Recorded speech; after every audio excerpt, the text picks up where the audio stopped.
والصلاة القائمة آت محمدا الوسيلة والفضيلة وابعثه محمودا الذي وعدته.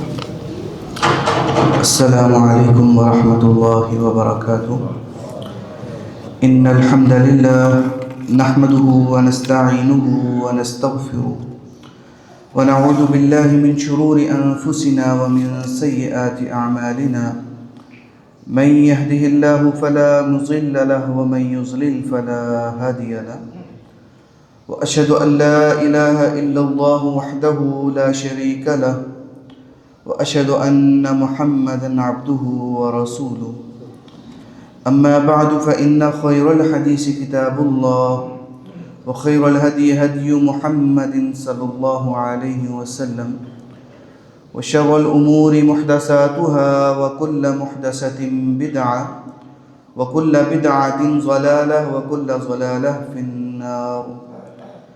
أعوذ بالله من الشيطان الرجيم. بسم الله الرحمن الرحيم.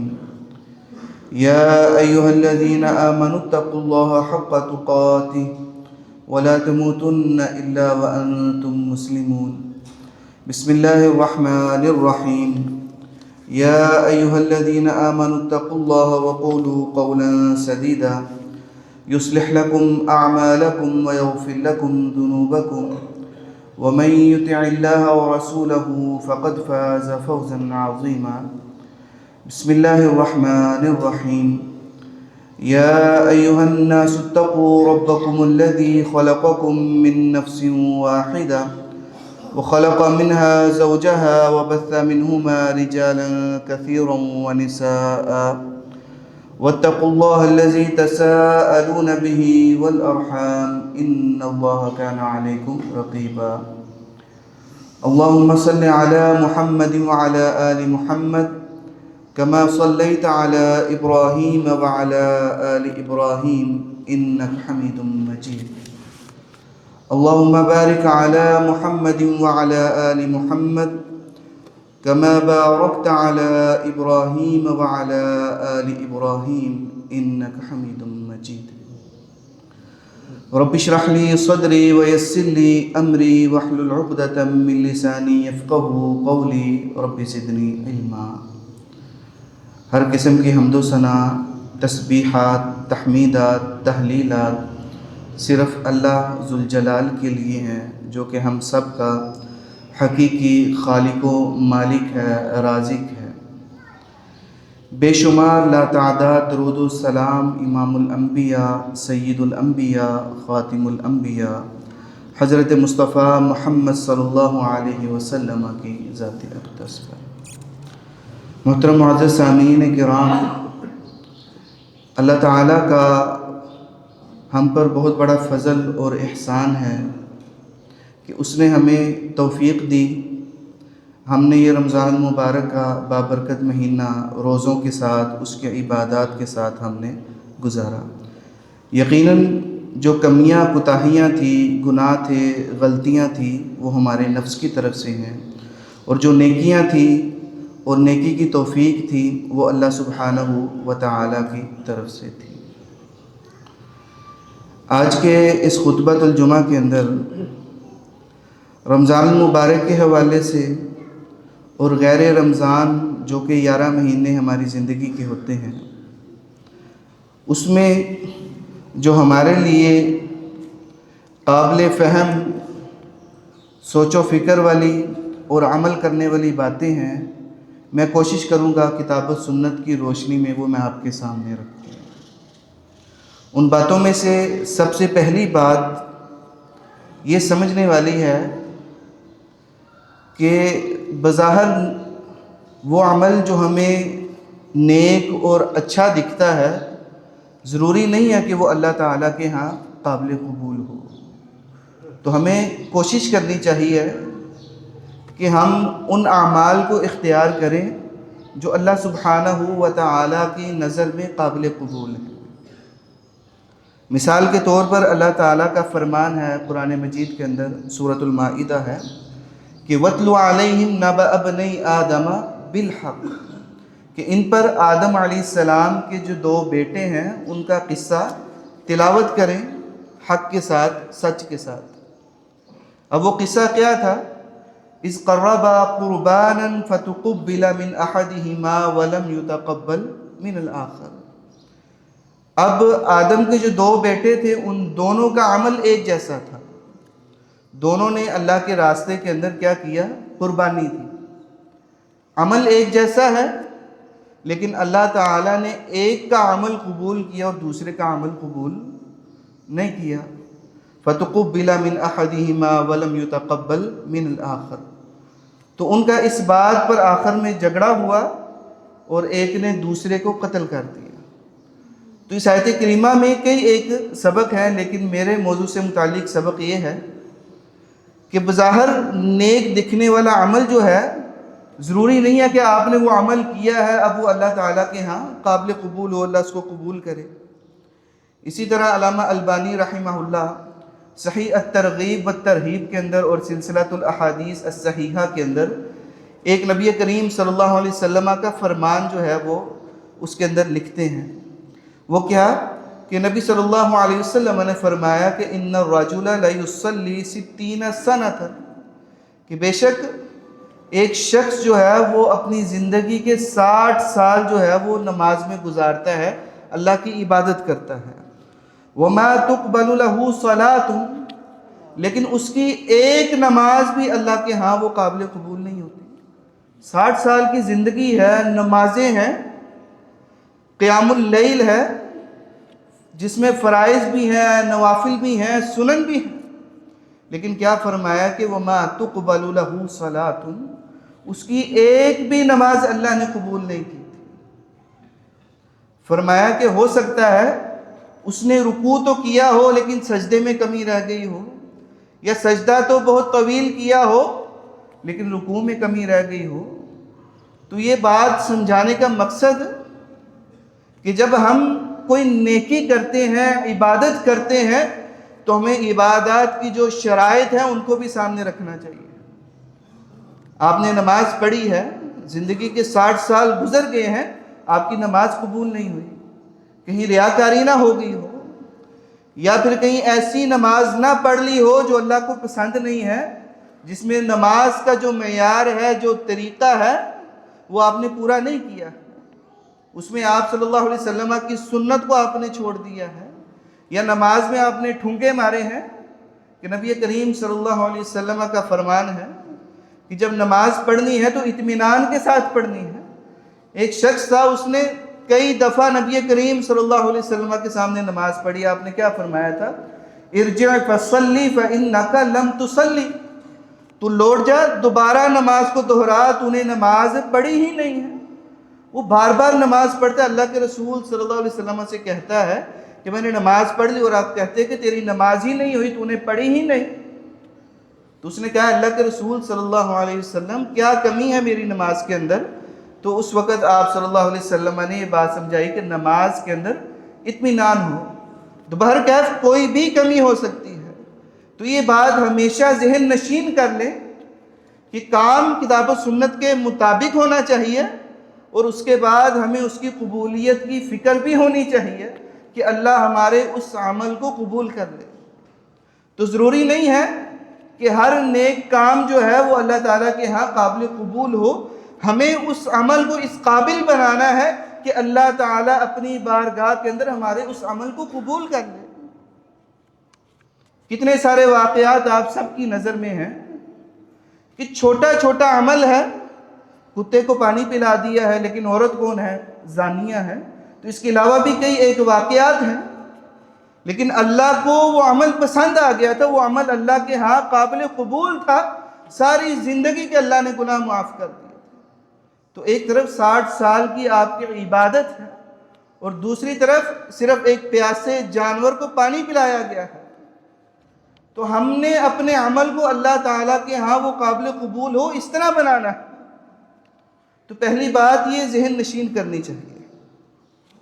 اور دوسری بات، انبیاء کرام علیہ السلام کا جو طریقہ تھا اور آپ صلی اللہ علیہ وسلم کی سنت اور آپ کے بتائے ہوئے احکامات، وہ یہ تھے کہ جب آپ کوئی نیک عمل کرتے ہیں تو اس کے بعد اللہ سبحانہ و تعالیٰ سے استغفار کیا کریں، کئی ایک مواقع ہیں آپ صلی اللہ علیہ وسلم نے خود بھی استغفار کیا اور اپنی امت کو بھی استغفار سکھایا ہے۔ مثال کے طور پر آپ نماز کے لیے نکلتے ہیں، آپ وضو کرتے ہیں، تو نبی صلی اللہ علیہ وسلم نے فرمایا کہ من توضأ فأحسن الوضوء، وہ شخص جس نے وضو کیا اور وضو کو اچھے طریقے سے کیا، اور فرمایا کہ قال اشہد ان لا الہ الا اللہ وحدہ لا شریک لہ واشہد ان محمد عبدہ ورسولہ، وہ یہ کلمات کہتا ہے، ساتھ میں اللہ سے دعا کرتا ہے کہ اللہم اجعلنی من التوابین واجعلنی من المتطہرین۔ اب اس نے نماز نہیں پڑھی ہے، نماز کے لیے صرف وضو کیا ہے، لیکن وضو کے بعد کلمہ طیبہ پڑھا ہے، استغفار کیا ہے، اللہ سے دعا کی ہے، تو آپ صلی اللہ علیہ وسلم نے فرمایا کہ فتحت لہ ثمانیۃ ابواب الجنہ، جنت کے 8 دروازے اس کے لیے اللہ نے کھول دیے۔ ابھی وہ نماز کے لیے مسجد میں نہیں آیا، اس نے تکبیر نہیں کی ہے، صرف وضو کیا ہے، وضو میں استغفار کیا، اللہ کو یاد کیا ہے، اللہ نے پہلے ہی نماز پڑھنے سے 8 دروازے جنت کے اس کے لیے کھول دیے ہیں کہ یہ میرا بندہ۔ تو اپنے عمل کو اس طرح بنائیں کہ وہ اللہ کو پسند ہو، اللہ کے ہاں وہ عمل محبوب ہو۔ ایک دوسری حدیث ہے، نبی کریم صلی اللہ علیہ وسلم جب سلام پھیرتے تھے تو استغفر ثلاثا، نماز پڑھنے کے بعد 3 مرتبہ آپ استغفار کیا کرتے تھے، استغفر اللہ استغفر اللہ استغفر اللہ، اور ساتھ میں یہ دعا کرتے تھے کہ اللہم انت السلام ومنک السلام تبارکت یا ذی الجلال والاکرام، کہ اللہ تو ہی ایسی ذات ہے جو ہمیشہ سے سلامت ہے اور سلامت رہنے والی ہے، ومنک السلام، اور جو ہم سب کی تیری مخلوق کی جو سلامتی ہے وہ تیری طرف سے ہی ہے، تو نے ہی عطا کرنی ہے، تبارکت یا ذی الجلال والاکرام، تو بابرکت ذات ہے، جلال والی ذات ہے۔ تو نماز کے بعد بھی اور وضو کے بعد بھی استغفار اور توبہ، یہ نبی کریم صلی اللہ علیہ وسلم کی سنت سے ہمیں ملتی ہے۔ اسی طرح حج آپ کرنے جاتے ہیں تو اللہ تعالیٰ نے فرمایا کہ ثم افیضوا من حیث افاض الناس واستغفروا اللہ ان اللہ غفور الرحیم، عرفہ کا مقام ہے تو وہاں پر آپ ٹھہرتے ہیں، کیوں؟ عبادت تو آپ کر رہے ہیں، مشکلات بھی آپ کے سامنے ہیں، لوگوں کا رش بھی آپ کے سامنے، ہجوم آپ کے سامنے ہے، تھکاوٹیں ہیں، لیکن آپ ایک مقام پر رکتے ہیں جو حج کے ارکان میں سے ہے، اور آپ کیا کرتے ہیں؟ استغفار کرتے ہیں۔ کیوں؟ کیونکہ اللہ تعالیٰ بہت زیادہ بخشنے والا اور بہت زیادہ رحم کرنے والا ہے۔ تو کئی ایک مواقع ہیں آپ عبادت کرتے ہیں، اس کے بعد نبی کریم صلی اللہ علیہ وسلم کی جو سنت ہے وہ ہمیں اللہ سے توبہ اور استغفار کا جو حکم ہے وہ ہمیں سکھاتی ہے۔ تیسری بات، قبولیت اعمال پہ اللہ تعالیٰ نے انبیاء کی جو سیرت قرآن مجید کے اندر بیان کی ہے وہ کیا ہے؟ ایک موقع ہے وَإِذْ يَرْفَعُ إِبْرَاهِيمُ الْقَوَاعِدَ مِنَ الْبَيْتِ وَإِسْمَاعِيلُ رَبَّنَا تَقَبَّلْ مِنَّا إِنَّكَ أَنْتَ السَّمِيعُ الْعَلِيمُ، ابراہیم علیہ السلام اور آپ کے بیٹے اسماعیل علیہ السلام بیت اللہ کی تعمیر کی ہے، اور اللہ سے کیا دعا کی ہے؟ رَبَّنَا تَقَبَّلْ مِنَّا إِنَّكَ أَنْتَ السَّمِيعُ الْعَلِيمُ، 2 باتیں، رَبَّنَا تَقَبَّلْ مِنَّا قبولیت کی دعا ہے، اور دوسرے نمبر پر اللہ تعالیٰ کی تسبیح بیان کی ہے کہ انک انت السمیع العلیم، تو ہی ہر چیز کو سننے والا اور ہر چیز کا مکمل علم رکھنے والا۔ دوسرا موقع ہے آل عمران ہے، اذ قالت امرأة عمران ربی، عمران علیہ السلام کی اہلیہ نے اللہ سے کیا کہا کہ ربی انی نذرت لک ما فی بطنی محررا، کہ میرے پیٹ میں جو بچہ ہے میں نے تیرے لیے نظر ماننی ہے۔ ساتھ میں کیا الفاظ دہرائے؟ وہی جو ابراہیم علیہ السلام اور اسماعیل علیہ السلام کے اللہ تعالیٰ نے قرآن مجید میں دوسرے مقام پر بیان کیے تھے کہ فَتَقَبَّلْ مِنِّي إِنَّكَ أَنْتَ السَّمِيعُ الْعَلِيمُ، اے اللہ میری اس نظر کو، میری اس نیکی کو آپ نے قبول کرنا ہے، اور بے شک آپ ہی ہر چیز کو مکمل سننے والے اور علم رکھنے والے ہیں۔ اب مفسرین کرام نے یہاں پر 2 باتیں کی ہیں الفاظ کو لے کر، تقبل منی اور انک انت السمیع العلیم، 2 باتیں۔ پہلی بات کہ جو بصیرت والا مومن ہوتا ہے، جو بصیرت والا مومن ہے، ایک وہ مومن ہے جو نماز پڑھ کے چلا گیا ہے، لیکن ایک وہ مومن ہے جو بصیرت والا مومن ہے، جب وہ نیک عمل کرتا ہے تو وہ اس کے بعد اس بات کا خوف رکھتا ہے کہ کہیں یہ میرا عمل نہ ضائع ہو جائے. تو وہ بصیرت والا مومن کیا کرتا ہے؟ قبولیت کی دعا بھی کرتا ہے، لیکن ساتھ میں اللہ تعالیٰ کی جو صفات ہیں، اس کے اسماء ہیں، ان کو وہ وسیلہ بناتا ہے. اب عمران علیہ السلام کی اہلیہ ابراہیم اور اسماعیل علیہ السلام، انہوں نے کیا کیا؟ اللہ سے دو کام کیے تھے. ایک کہ اللہ ہمارے اس عمل کو قبول کر، قبولیت کی دعا کر دی. اور دوسرے نمبر پر اپنی اس دعا کے اندر اللہ تعالیٰ کی صفات اور اسماء ان کو وسیلہ بنایا کہ انک انت السمیع العلیم. تو مفسرین نے بتایا کہ جو بصیرت والا مومن ہے وہ قبولیت کی دعا میں اللہ کے اسماء اور صفات کا وسیلہ بنا کر اللہ کے سامنے رکھتا ہے کہ اللہ میرے اس عمل کو قبول کر.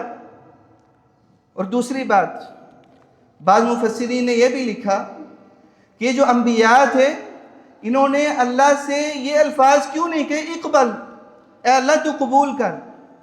اقبل کی جگہ تقبل کے الفاظ استعمال کیے.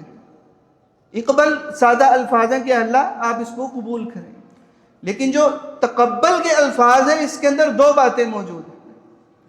پہلی بات کہ اس کے اندر عاجزی ہے کہ اللہ ہم گناہ گار بندے ہیں تیرے، یہ ہمارا عمل اس لائق تو نہیں ہے کہ ہم اس کو تیرے حضور پیش کر سکیں، تیرے معیار پر اترتا ہے یا نہیں اترتا ہے ہمیں نہیں پتا ہے. تو ایک عاجزی یہاں پر آ گئی ہے. اور دوسرے نمبر پر اس میں اللہ تعالیٰ کی خشیت، گڑ گڑاہٹ، اور اللہ تعالیٰ کے ہاں ایک ریکویسٹ بھی ہے کہ اللہ ہماری یہ آپ کے سامنے ریکویسٹ ہے کہ آپ ہمارے اس عمل کو اپنی بارگاہ کے اندر قبول کریں. تو انبیاء علیہ السلام ہے، ایک طرف ہماری زندگی ہے، ہمارے عمل ہیں، ہم تو اپنے اعمال نیکی کرنے کے بعد قبولیت کی دعا بھی نہیں کرتے. تو انبیاء جہاں پر اللہ سے قبولیت کی دعا کرتے تھے وہاں پر اللہ کے سامنے اپنے اس عمل کو رکھتے تھے کہ یہ عمل اس قابل نہیں ہے، یہ ایک چھوٹا سا عمل ہے، لیکن اے اللہ تو قبول کرنے والی ذات ہے. تو قبولیت کی دعا بھی کریں، اللہ کے اسماء کا وسیلہ بھی ڈالیں، اور ساتھ کے اندر اللہ کے سامنے یہ بات بھی رکھیں کہ ہم اس قابل نہیں ہیں کہ ہم صحیح معنوں میں تیری عبادت کر سکیں، لیکن یہ ٹوٹا پھوٹا عمل ہے ہمارا، اللہ اس کو اپنی بارگاہ کے اندر قبول کر. اور چوتھی چیز جو ہمیں روزوں سے ملتی ہے اور روزوں کے مقاصد میں سے ہے کہ کتب علیکم الصیام کما کتب علی الذین من قبلکم لعلکم تتقون، تقوی اختیار کرنا. اور تقوی ہمیں ہماری زندگی میں جو ایک سبق اور ایک درس دے گیا ہے وہ یہ ہے کہ زبان کا ہم نے صحیح استعمال کرنا ہے. نبی کریم صلی اللہ علیہ وسلم کی حدیث بھی آپ نے کئی ایک مرتبہ سنی کہ من لم یدع قول الزور والعمل به فلیس للہ حاجۃ ان یدع طعامہ وشرابہ. آپ نے روزہ رکھ لیا ہے لیکن روزہ رکھنے کے بعد زبان کا آپ نے صحیح استعمال نہیں کیا ہے، زبان سے جھوٹ بولتے ہیں، کسی کو برا بھلا کہتے ہیں، چغلی کرتے ہیں، غیبت کرتے ہیں، یا پھر برائیاں آپ نے نہیں ترک کی ہیں، تو اللہ کو آپ کے اس روزے کی ضرورت نہیں ہے. تو رمضان کے اندر ہمیں روزے نے یہ سبق دیا کہ ہم اپنی زبان کے صحیح استعمال کریں. اور نبی کریم صلی اللہ علیہ وسلم نے فرمایا، صحیح بخاری ہے، کہ من کان یؤمن باللہ والیوم الآخر فلیقل خیرا او لیصمت. وہ بندہ جو اللہ پر اور آخرت پر ایمان رکھتا ہے، اللہ پر اور آخرت پر ایمان، اللہ پر ایمان، آپ نے اپنی زندگی کے اندر کوئی برائی کرنی ہے تو آپ کو اللہ کا ڈر ہو کہ اللہ کی ذات آپ کو دیکھ رہی ہے. آخرت پر ایمان، آپ جو گناہ کرتے ہیں اس کا محاسبہ جو ہے وہ کل قیامت کے روز ہونا ہے، وہاں پر آپ کی پکڑ ہونی ہے. تو جو اللہ پر اور آخرت کے دن پر ایمان رکھتا ہے اس نے کیا کرنا ہے؟ فَلْيَقُلْ خَيْرًا، اس کو چاہیے کہ وہ بات جو کرے وہ خیر والی کرے، اَوْ لِيَصْمُتْ، یا وہ خاموش ہو جائے. اور ایک اور جگہ پر آپ صلی اللہ علیہ وسلم کا فرمان ہے، سنن ترمذی ہے، من صمت نجا، جو بندہ خاموش ہو گیا وہ بندہ نجات پا گیا ہے. کئی ایک ایسے موقع آتے ہیں غلطی سامنے والے کی ہے لیکن آپ کی زبان کی خاموشی جو ہے وہ آپ کی نجات کا ذریعہ اور سبب بن جاتی. تو روزوں سے ہمیں جو پورا مہینہ ایک سبق ملا، ہم نے بحیثیت مسلمان اپنی زبان کا صحیح استعمال کرنا ہے. رمضان ہے ہم جھوٹ نہیں بولتے، غیر رمضان میں بھی ہم نے جھوٹ نہیں بولا۔ رمضان ہے ہم چغلی اور غیبت نہیں کرتے ہیں، اگر اس مہینے میں ہم اس سے بچ سکتے ہیں، اس کا مطلب ہے یہ ہمارا ذاتی اختیار ہے، ہم اپنی زندگی کے بقیہ ایام میں بھی ان گناہوں سے بچ سکتے ہیں، تو ہم نے چغلی اور غیبت سے باز رہنا۔ رمضان میں اگر ہم تلاوت کر سکتے ہیں، ہم غیر رمضان میں بھی تلاوت کر سکتے ہیں۔ رمضان کے اندر اگر ہم اچھا سبق، اچھا درس دے سکتے ہیں، تو اپنی ساری زندگی جو ہم اچھا سبق اور اچھا درس دے سکتے ہیں۔ تو ایک چیز جو رمضان کے روزوں میں ہمیں ملی، وہ اپنی زبان کا صحیح استعمال ہے۔ اچھی بات کہنا، اگر آپ کے پاس کوئی اچھی بات، اچھے الفاظ نہیں ہے تو خاموش رہ جانا یہ بہتر ہے۔ پانچویں بات، اللہ سبحانہ و تعالیٰ نے قرآن مجید کے 2 مقام کے اوپر انبیاء کی کچھ نصیحتیں تھیں، وہ آپ کے سامنے رکھتا ہوں، سورۃ الشورى میں اور سورۃ آل عمران کے اندر۔ سورۃ الشورى میں اللہ تعالیٰ نے فرمایا کہ شرع لکم من الدین ما وصی بہ نوحا والذی اوحینا الیک وما وصینا بہ ابراہیم وموسیٰ وعیسیٰ۔ کئی انبیاء کا ذکر کیا اللہ تعالیٰ نے، نوح علیہ السلام ہے، ابراہیم علیہ السلام ہے، موسیٰ علیہ السلام ہے، عیسیٰ علیہ السلام ہے۔ تو انہوں نے اپنی قوم کو کس بات کی نصیحت کی، اور اللہ تعالیٰ نے اپنے بندوں کو کس بات کی نصیحت کی ہے؟ ان اقیم الدین، پہلی نصیحت کہ دین کو ہم نے قائم کرنا ہے۔ یہ دین کا قیام، دین کو قائم کرنا، ہر مسلمان نے رمضان کے اندر دیکھ لیا ہے کہ دین کو قائم کرنا کیا ہے۔ مساجد میں ہم عبادات کے لیے آتے ہیں جو ہم غیر رمضان میں نہیں آتے ہیں، زبانوں کو ہم محفوظ رکھتے ہیں، کسی کو برا بھلا نہیں کہتے ہیں، تجارت کے معاملات ہیں وہ ہم درست کر لیتے ہیں۔ تو عبادات کو، معاملات کو درست کر لینا ہر مسلمان کا، یہ دین کو قائم کرنے کی ایک صورت ہے۔ ایک ہے کہ آپ دوسرے کو سمجھا رہے ہیں، دوسرے کو آپ نصیحت کر رہے ہیں، ایک ہے کہ آپ خود بذات خود دین کو قائم کر رہے ہیں۔ ایک عالم ہوگا، ایک قاری ہوگا، وہ کوئی گناہ، کوئی غلطی کرے گا تو اس کو دیکھ کر دوسرے لوگ زیادہ برائی میں پڑیں گے کہ اگر یہ کر سکتا ہے تو ہمیں کیا مسئلہ ہے۔ تو دین کو قائم کرنا ہے، عالم ہو، قاری ہو، عام مسلمان ہو، سب کے لیے ضروری ہے کہ اپنی زندگی کو دوسرے مسلمانوں کے لیے نمونہ اور مثال بنائیں، کہ آپ کو دیکھ کر لوگ گناہ نہ کریں، آپ کو دیکھ کر لوگ نیکی کریں۔ یہ دین کو قائم کرنے کی ایک صورت ہے۔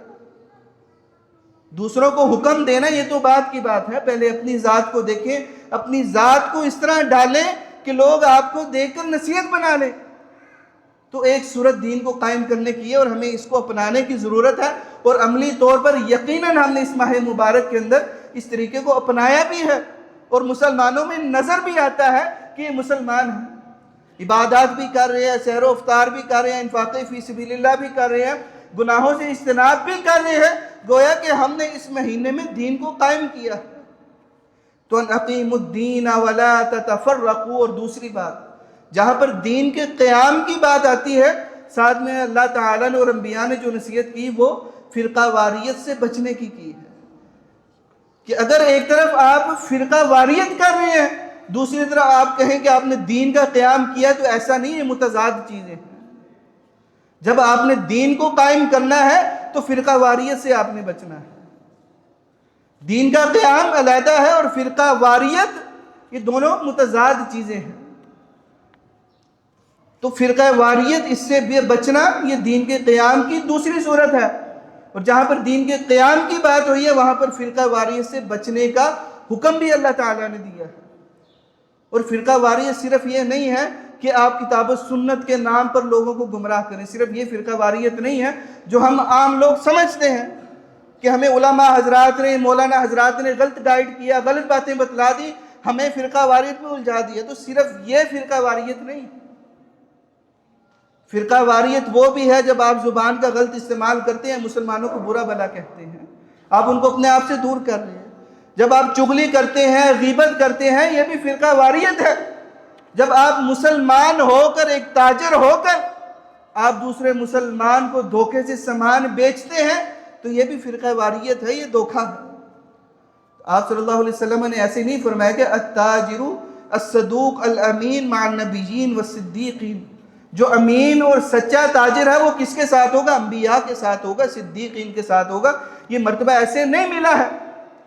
تو جب آپ مسلمان ہو کر دھوکہ دہی کرتے ہیں تو آپ فرقہ واریت کے مرتکب ہیں، اور بلکہ یہ عام بات کاروباری حضرات میں مشہور ہے کہ کوئی پروڈکٹ غیر مسلمین کی ہوگی اس پر اعتماد ہوگا، اس میں 2 نمبری نہیں ہے، امپورٹڈ ہے، یہ اچھی ہے، لوگ مہنگی بھی خریدیں گے، لیکن جب پتا ہوگا نہیں کسی مسلمان کی پروڈکٹ ہے، اس نے بنائی ہے، تو وہ شک میں پڑ جائیں گے کہ اس کے اندر کوئی دھوکہ ہوگا، 2 نمبری ہوگی، غلط اشیاء کا استعمال ہوگا اس میں۔ تو اپنے آپ کو فرقہ واریت سے بچانا یہ دین کو قائم کرنے کی ہی صورت ہے، اور ہر مسلمان کو فرقہ واریت جو ہے اس سے بچنا چاہیے۔ اور کیا فرمایا ساتھ میں، کبر علی المشرکین ما تدعوہم الیہ، آپ اکٹھے ہو جاؤ، لوگوں کو اللہ کی طرف بلاؤ، یہ بات مشرکین کو پسند نہیں ہے، یہ ان کے اوپر بہت گراں گزرتی ہے، بہت مشکل بات ہے۔ اللہ یجتبی الیہ من یشاء ویہدی الیہ من ینیب، اللہ جس کو چاہتا ہے اپنے دین کے لیے چنتا ہے، اس کو ہدایت دیتا ہے۔ اور دوسری نصیحت، وَوَصَّى بِهَا إِبْرَاهِيمُ بَنِيهِ وَيَعْقُوبُ يَا بَنِيَّ إِنَّ اللَّهَ اصْطَفَىٰ لَكُمُ الدِّينَ فَلَا تَمُوتُنَّ إِلَّا وَأَنْتُمْ مُسْلِمُونَ۔ انبیاء نے اپنی اولادوں کو نصیحت کیا کی تھی کہ اللہ نے آپ کو اپنے دین کے لیے چن لیا، تو اب ہماری کیا ذمہ داری ہے کہ ہماری زندگی اور ہماری موت یہ اسلام کے لیے ہونی چاہیے، ہمارا جینا ہمارا مرنا یہ اسلام کے لیے ہم نے وقف کرنا ہے۔ ہم مسلمان ہیں، معاملات کو درست کریں، عبادات کو درست کریں، اپنے آپ کو مثالی مسلمان بنائیں، اب یہ ہماری ذمہ داری ہے۔ اللہ نے ہمیں ہدایت دے دی ہے، مسلمان کے گھرانے میں پیدا کر دیا ہے، کلمہ طیبہ اللہ نے ہمیں نصیب کر دیا ہے، ہماری زندگی اب ایسی ہونی چاہیے جو اسلام کے مطابق ہو، ہم مثالی مسلمان ہوں، یہ ہم سب کی ذمہ داری ہے۔ اگلی بات، 7ویں، عبادات کے اندر، معاملات کے اندر جب ہم مسلمان ہیں تو اس طرح ہم زندگی گزاریں، اس طرح ہم عبادت کریں کہ گویا کہ اللہ ہمیں دیکھ رہا ہے۔ جب آپ صلی اللہ علیہ وسلم سے احسان کا سوال ہوا تو آپ نے کیا فرمایا تھا کہ آپ اس طرح عبادت کرو کہ آپ اللہ کو دیکھ رہے ہو۔ اگر یہ کیفیت نہیں ہے تو اس طرح عبادت کرو کہ اللہ آپ کو دیکھ رہا ہے، آپ نے گناہ اور غلطی نہیں کرنی ہے۔ تو اپنی پوری زندگی اللہ کا ڈر اور خوف یہ ہر مسلمان کے سینے کے اندر ہونا چاہیے۔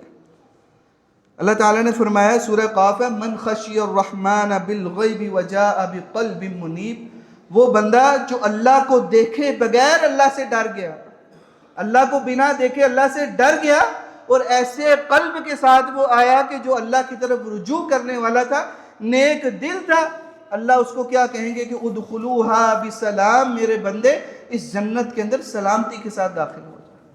تو جب آپ نے اپنی زندگی کے اندر اللہ کا ڈر پیدا کر لیا، اپنے دل کو آپ نے درست کر لیا ہے، یہ آپ کی جنتی ہونے کی ضمانت ہے۔ کل اللہ کے حضور آپ صاف دل کے ساتھ پیش ہوں گے، اللہ تعالیٰ کہیں گے ادخلوها بسلام، میرے بندے سلامتی کے ساتھ تو جنت میں داخل ہو جائے۔ تو ایسی کیفیت، ایسی حالت، ایسا ڈر اپنے دل کے اندر رکھیں کہ اگر آپ نے اللہ کو نہیں بھی دیکھا ہے، اللہ آپ کو دیکھ رہا ہے، آپ نے گناہ اور غلطی نہیں کرنی ہے۔ مسجد ہے، غیر مسجد ہے، باہر ہے، وہ کیفیت اللہ کے ڈر والی ہمارے دلوں میں ہونی چاہیے۔ اگلی بات، آپ جب کوئی نیکی کرتے ہیں تو یہ بات سمجھ لیں، آپ کی نیکیوں کی ضرورت آپ کو، اللہ آپ کی نیکیوں کا محتاج نہیں۔ اپنے ذات کے فائدے کے لیے نماز پڑھیں، اپنے ذات کے فائدے کے لیے انفاق فی سبیل اللہ کریں، لیکن سب کچھ اس نیت سے کریں کہ اس کا فائدہ ہماری ذات کو ہے، ہم اللہ کو فائدہ نہیں پہنچا رہے ہیں۔ اللہ نے تو اپنے دین کی حفاظت کرنی ہے، اللہ اپنے بندے بھیج دے گا۔ ایک قوم نافرمان ہے، اللہ اس کے مقابلے میں اپنی نیک قوم بھیج دے گا۔ یبدل اللہ قوما غیرکم، اللہ نے تو نیک قوم لے آنی ہے، وہ اللہ کے اختیارات ہیں۔ ہمارا اختیار کیا ہے؟ ہمارے اختیارات یہ ہیں کہ ہم جو نیکی ہے اس کو یہ سمجھ کر کریں کہ اس میں ہمارا فائدہ ہے، ہم نے اپنی دنیا اور آخرت اس کو ہم نے بہتر کرنا ہے، ہمیں اس کی ضرورت ہے۔ اللہ تعالیٰ نے فرمایا والعصر ان الانسان لفی خسر، زمانے کی قسم بے شک انسان یقیناً وہ خسارے کے اندر ہے، ہر انسان خسارے میں ہے۔ لیکن کون سا انسان خسارے میں نہیں ہے؟ الا الذین آمنوا وعملوا الصالحات، ایمان والا، نیک عمل کرنے والا، وہ انسان خسارے میں نہیں ہے۔ تو نیک اعمال اور ایمان، اس کا فائدہ ہماری ذات کے لیے۔ من عمل صالحا فلنفسہ ومن اساء فعلیہا، جس نے کوئی نیک عمل کیا وہ اس کی ذات کے لیے، جس نے کوئی گناہ برائی کی ہے تو اس کا نقصان اس کی ذات کو، اس کے نفس کی کمزوریوں میں سے ہے۔ میری اللہ تعالیٰ سے دعا ہے کہ جو کچھ بھی بیان کیا ہے اللہ تعالیٰ مجھے بھی اپنی اصلاح کرنے کی اور آپ سب کو بھی اصلاح کرنے کی توفیق عطا فرمائے۔ وآخر دعوانا ان الحمد للہ۔